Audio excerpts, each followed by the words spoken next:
নিজের চোখে দেখা। কিছুদিন আগে একটা জানাজা পড়িয়েছে, খোদার কসম করে বলছে 6:30 ইন্তেকাল করেছে। হসপিটালের বিল দেনেওয়ালা নাই, 4 সন্তান। অ্যাম্বুলেন্সে ঘরে ঘরে আসবে, 1000-1200 টাকার বিল দেনেওয়ালা নাই।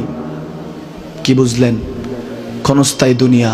মুমিনের কম থাকলেও আমি বলি, কেউ যদি এসে বলে হুজুর একটু দোয়া করেন, খুব পেরেশানিতে আছি, আমি তার হাত চুমু খেয়ে বলি তোমাকে মোবারকবাদ, আল্লাহ তোমাকে ভালোবাসে।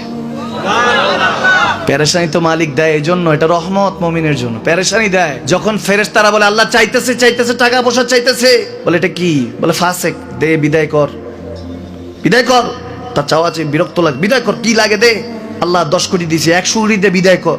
মুমিন যখন চাইতে থাকে আল্লাহ আমাকে কিছু লাগবে, যখন একটু করে চায় আমার মাটাকে সুস্থ করে দাও, বাবাটাকে আল্লাহ আমার স্ত্রীকে, আমার আমাকে একটু তৌফিক দাও, চাইতে থাকে মুমিন। আল্লাহ বলে যখন ফেরেশতারা দেখে মুমিন চাচ্ছে, দেরি করতে পারে না, তাড়াতাড়ি খাজানা নিয়ে দিতে নেবে, আল্লাহ বলে রাখোস না, এত তাড়াহুড়া কিসের?